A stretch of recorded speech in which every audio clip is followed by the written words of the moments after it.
خالي اسمع، بدل ما تنطي 5000 تجيب لك خدامه سوريه تقول لك يعني مثلا تجيب لك خدامه حتى ما تقول عليها خدامه، صديقتك تجيبها تعطيها 500 ألف بالشهر تنظف لك البيت، تكوي لك ملابسك، او تعطيها فلوس، واذا ما تريد تجيب بنيه تجيب لك وليد. اسمعوا لك حسحس، انا ابو فاضل ومن هالمنبر بقول لك كلامك بمثلك لوحدك، تمام؟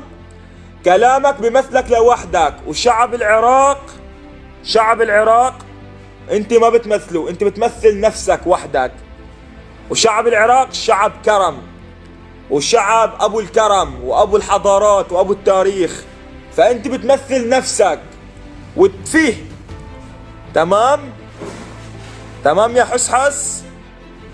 خراس معتصم، انت خراس. تمام يا حسحس، انت بتمثل نفسك، والفتنة اشد من القتل. كل يوم والتاني بيطلع لك واحد بغلط بالسوريين بقول لك والله لا تؤاخذوني انا بعتذر، والله لا تؤاخذوني معصب وسبيت. هذا موضوع غير مقبول. عيب يا اخي، والله عيب، والله ما بنقرب حدا، لك والله ما بنضايق حدا. شوف قديشنا محترمين وقاعدين وما عم نحكي شيء. طب غم اوف، هذا غلط فينا وهذا غلط فينا وهذا غلط فينا، ليش؟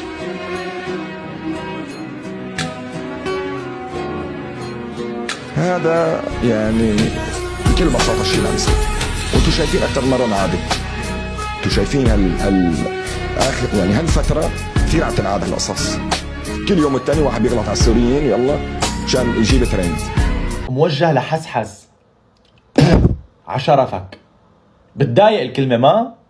هذا الشيء اللي سويته انت لما حكيت عشرفنا كلياتنا. المرأة السورية خدامة؟ لا تطلع تعتذر وتقول هذا الكلام طلع بالغلط، لانه هذا الكلام مو موجود جواتك.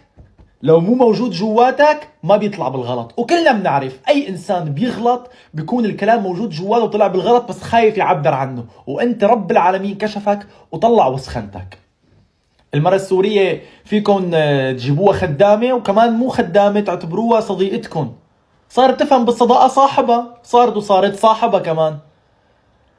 انت ما بتمثل العراق اكبر منك، وانا رديت لانه عرفان ما في ولا انسان سوري مشهور بالبرنامج حيرد عليك، لانه بده يطلعوا دبلوماسيين، بس انا انسان حشرة ومنرد الغلط بنفس الغلط. عشرفك.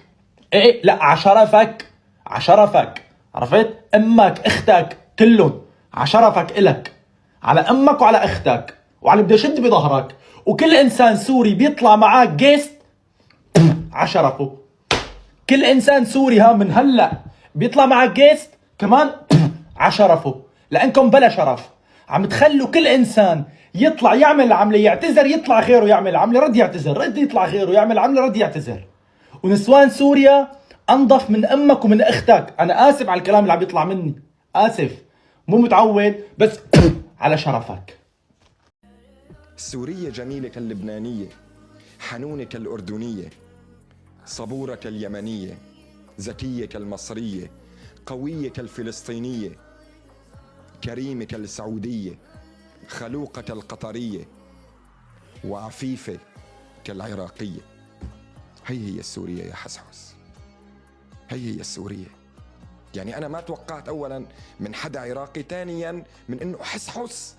معقولة حسحس؟ هذا الموضوع ما فيه زلة لسان. زلة اللسان بتنال لما أنت بتكون معصب، بيطلع معك كلام ماله بالحسبان، بينما أنت هادئ وكل شيء تمام. يمكن هي زلة اللسان لتطالع على الشيء اللي جواتها فيه. يعني أنا أكثر بني آدم بحبه لهالبني آدم. معقول تطلع من حسحس كل شيء تمام، والله السورية نجيبها ب5000 خدامة بعدين تصير صاحبتك؟ يا أخي شو هالكلام؟ بالنسبة لحسحس، أنا بالنسبة إلي أنا بعتذر، لكن أنا حسحس مستحيل أطعمه مرة تانية.